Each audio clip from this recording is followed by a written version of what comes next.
For connection. I'm Mira Rubin here with you on Enlightened World Network.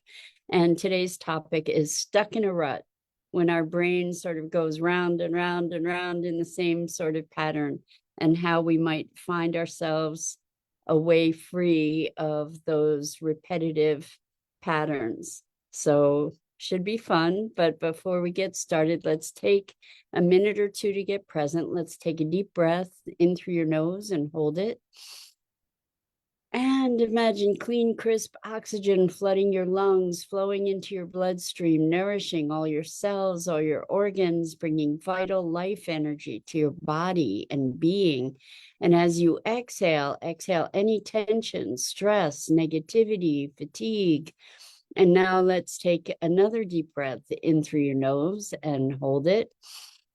This time, imagine brilliant, bright light lighting you up from the inside out, illuminating, electrifying, and energizing all your cells, your molecules, your electrons, creating a brilliant beam of light and energy from your heart out into the world. And as you exhale, exhale any remaining tension, stress, negativity, fatigue. And now let's press our palms together. Vigorously rub your hands together to feel the friction, the temperature, the pressure, the motion, and the tickling and tingling when you stop. And allow all those sensations to bring you present right here, right now, into this remarkable physical form that enables us to experience life. Welcome, welcome, welcome. Good morning. Good morning, Rosalind. Welcome. So good to have you here with us this morning, and welcome to everybody else who's joining us on this Friday. Today we're talking about stuck in a rut and how our we get into these patterns of repetitive thinking. I don't know if you've experienced it. I'm going to take a wild guess that most of us have, where we just go round and round and round. It's kind of in a panic, but definitely on automatic. And sometimes it's hard to get out of that. So I've been talking a lot about DNRS, the dynamic neural retraining system, to retrain our limbic system, which is the fight or flight response that we have. The website is retrainingthebrain.com. You might want to check it out.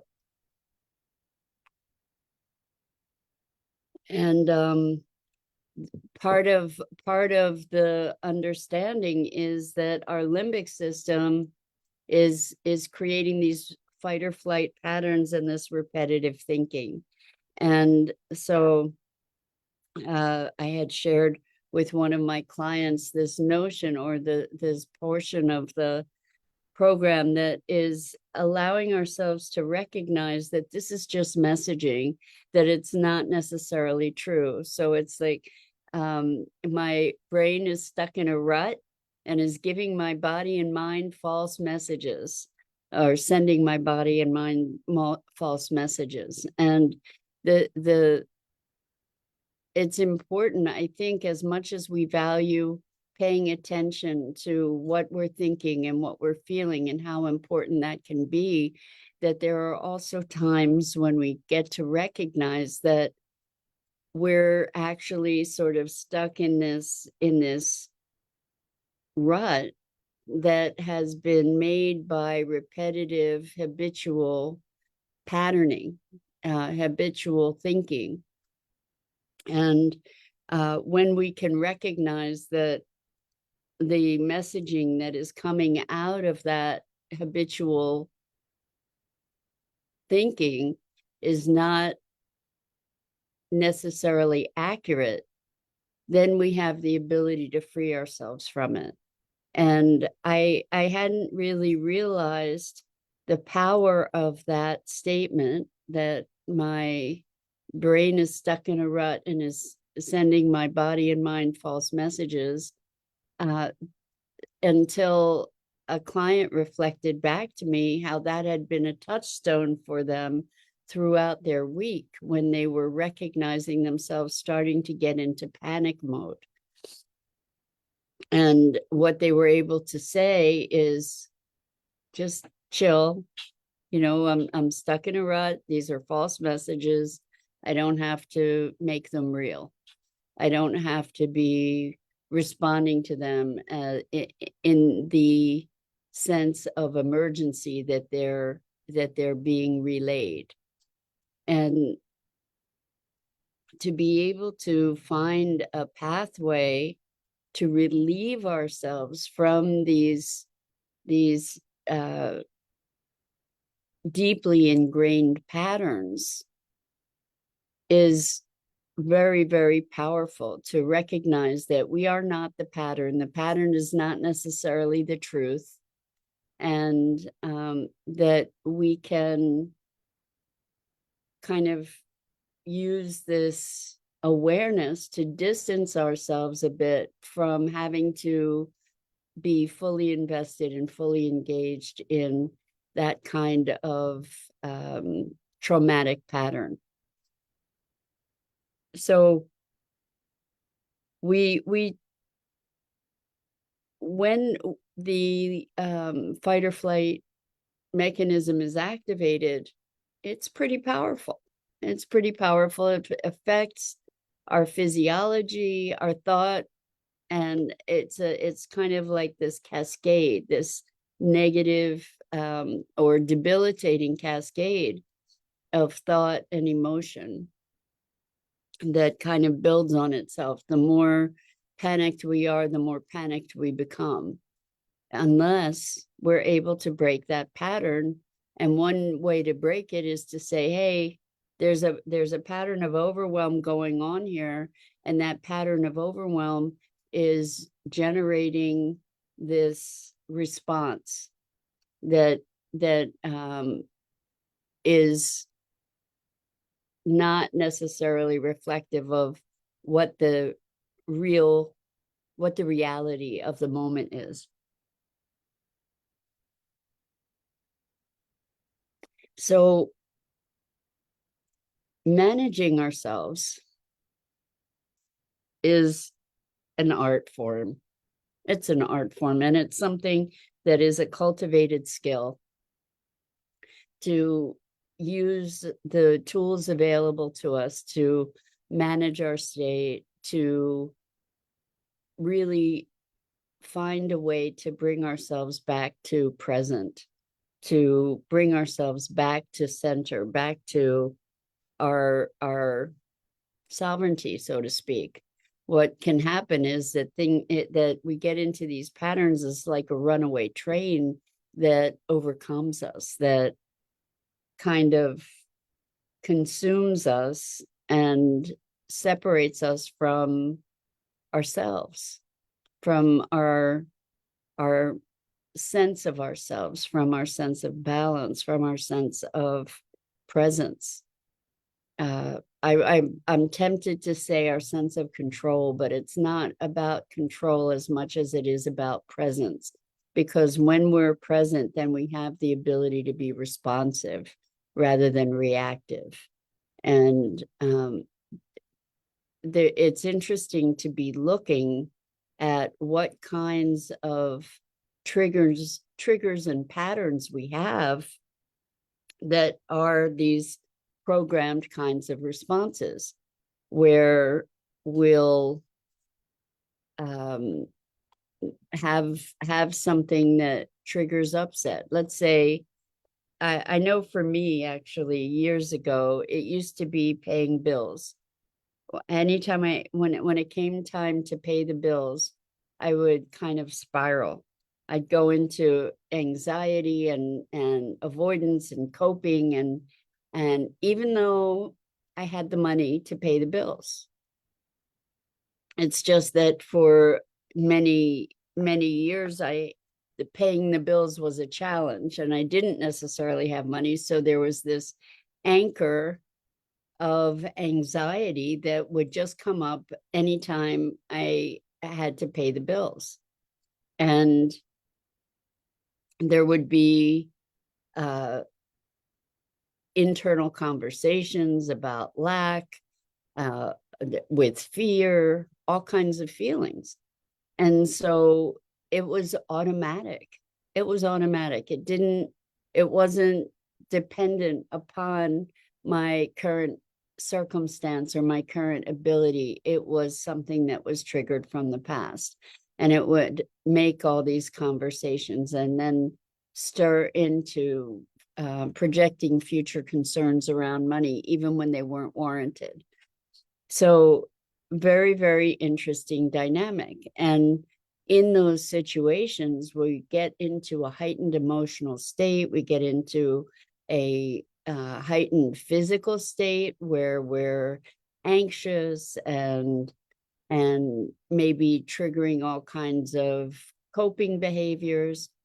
And when we can step back enough to say, whoa, slow your roll. This is just my mind stuck in a pattern. This is just programming from previous trauma.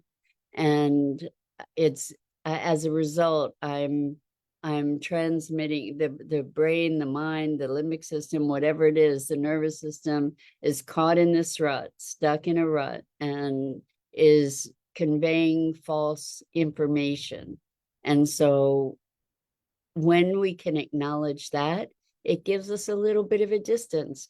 It gives us a little bit of an opportunity to take a breath and say, oh, okay, maybe I don't have to get so deeply enmeshed in this. Maybe I don't have to go down that rabbit hole. Maybe I can just sort of step back and relax a little bit. And I think that there's tremendous power in that. There's tremendous power in recognizing that we are not our emotions. We are not our thoughts. Our thoughts and emotions can serve to inform us. We experience them. We can interact with them as communications, but they are not who we are. That they are things that we experience. Whatever we are that's having that experience is not bound and limited to the experience itself. And therefore, when we have the ability to create that remove, then we can more readily regain our composure, regain our sense of center.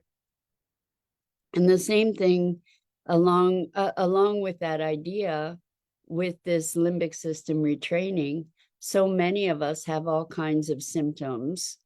For example, anxiety or conditions, physiological conditions, maybe autoimmune conditions, maybe conditions of certain sensitivities to foods or electromagnetic stimulation, or as Rosalind said, tiredness. Exactly, that fatigue can be a reaction also to stress. In fact, that's one that I work with because I've had a lot of fatigue as a symptom. And so what's interesting is that all these different conditions, all of these different outpicturings, physiological, emotional, whatever, are often viewed as different conditions. And so I had this whole litany of conditions that doctors really didn't have an inroad to, for example.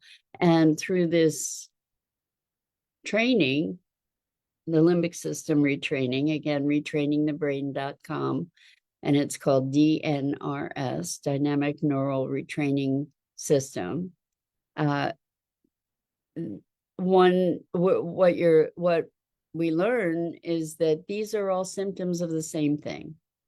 That it's almost like the limbic system is kind of a master controller, that when it's out of whack, creates this cascade of all kinds of other things being out of whack, from emotional regulation to all kinds of physiological regulation as well, including depression, anxiety, exhaustion, inflammation, neural conditions. Hello, Gia. Wow, it's been a while, sweetheart. So good to have you joining us. We're talking about how our brains can get stuck in a rut and create all kinds of conditions for us out of fight or flight.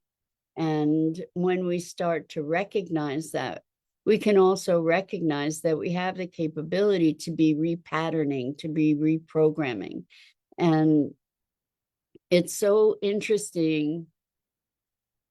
It's so interesting to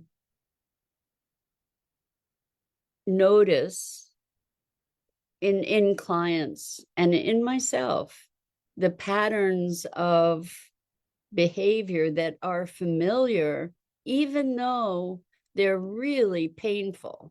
So, for instance, patterns of thinking the worst of things, the patterns of thinking that something's going to go wrong, of catastrophizing, of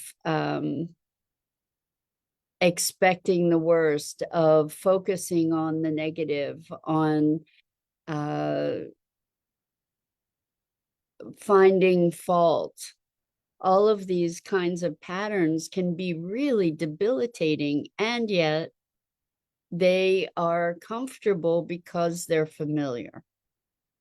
And it's so interesting to notice that as people are transforming, as people are moving from these debilitating negative patterns into a place where they're entertaining more positivity, where they're experiencing a greater lightness in their lives, that they go back and start recreating the negative or stressed or debilitating state in what looks like a deliberate way. So I have clients who will acknowledge the positive change that they've made, and then they'll go back and say, but last week, like right now I'm doing great, but last week, and then they'll go into a whole dissertation about how awful last week was, to be able to bring themselves back into that awfulness, because the happiness is so uncomfortable, because it's so unfamiliar. So that's when we can recognize, wow, my brain is stuck in a rut, and I am just creating these messages, these false messages for my body. It was so fascinating with multiple clients, but with one specifically, where one of the things that came out of the session was, it's okay to be okay. That for so long they had been living in this idea of emergency, and living in this idea of how everything is so fragile, that things could go south in a moment, or that they were constantly, perpetually going south, that they were practicing this new path of, it's okay to be okay, because it wasn't. They were never okay. And in not being okay, that's how they received love. That's how they received attention. That's how they received support, is when things were in emergency, when things weren't okay, then somebody could come and save them. That was another part of it, which was really fascinating, is that they were waiting for somebody to come save them. And in order to be saved, there has to be an emergency. You have to not be okay in order to be saved. And so when it started, as it's starting to become okay to be okay, they are also recognizing that they can really take care of themselves, that they don't really need somebody to come to their rescue. They can come to their rescue. And there's an empowerment about that that is new to them, to be able to say, wow, you know what? Things are okay. I don't have to create an emergency here. I don't have to create some kind of drama so that somebody can come and save me. So our ruts show up in all different ways, these patterns of behavior. And when we can recognize, hey, that's just a rut, it's not the reality, it's not the way things are. This is just my habit of perception, my habit, the lens through which I have habitually viewed the world. And we can transform that and recognize that in the process of transforming that, there's going to be resistance. It's likely that there's going to be resistance. It's not a guarantee, but it's very likely, because we cling to the familiar. We cling to what's known. And even if it's painful, we cling to it because at least it is something predictable, and there is comfort in that familiarity, despite whatever discomfort there is. It's a weird thing that we do as humans, getting comfortable with our discomfort so that we tend to perpetuate it without really wanting to, knowing that it's destructive. We just sort of perpetuate those patterns. And one of the biggest ways beyond those patterns is to replace them with positive patterns or more productive patterns. And in order to be replacing them with more productive patterns, it takes practice. It takes persistence and persistent input to be able to create new pathways, new patterns, new programs that can relieve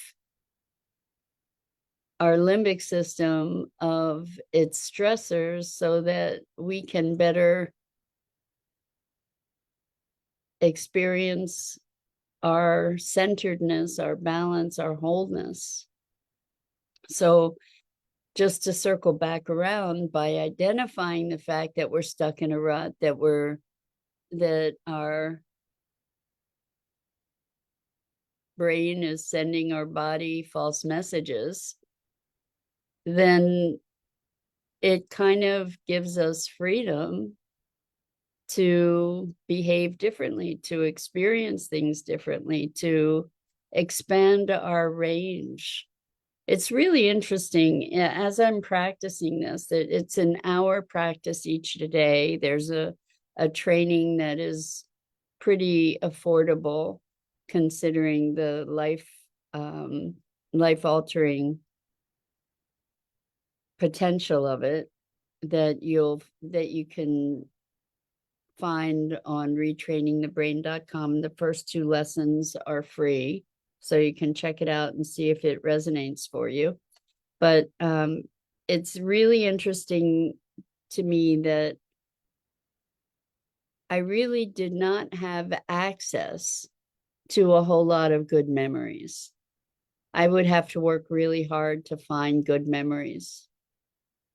And as I'm practicing this, which is about creating or reliving and also generating new memories, reliving old positive memories, experiencing more positive emotions, as that process is evolving, as I'm practicing it more, I notice that I'm better able to remember other positive memories.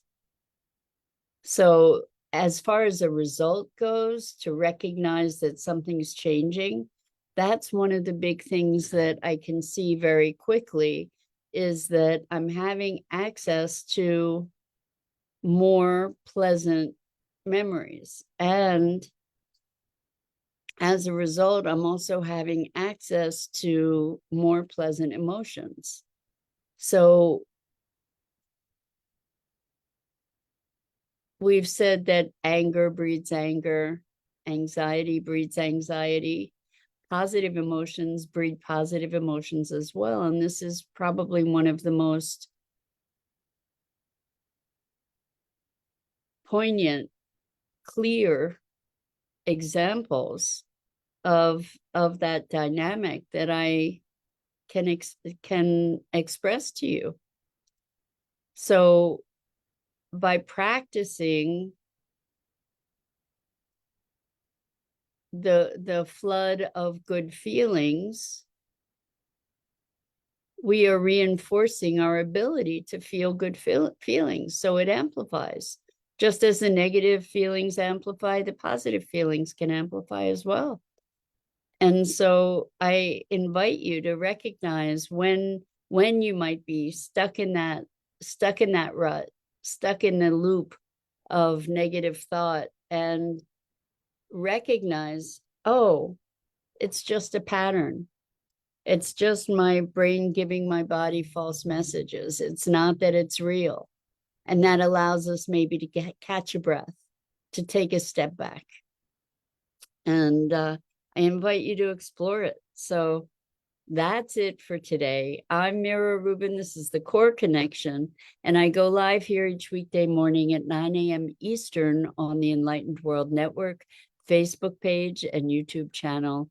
And I invite you to please like and follow both Enlightened World Network as well as my YouTube channel. The links are in the description. And as always, it is ever a pleasure and privilege to be able to muse together on these mornings and to be exploring what it is to be alive and human. So until next time, so much love to you.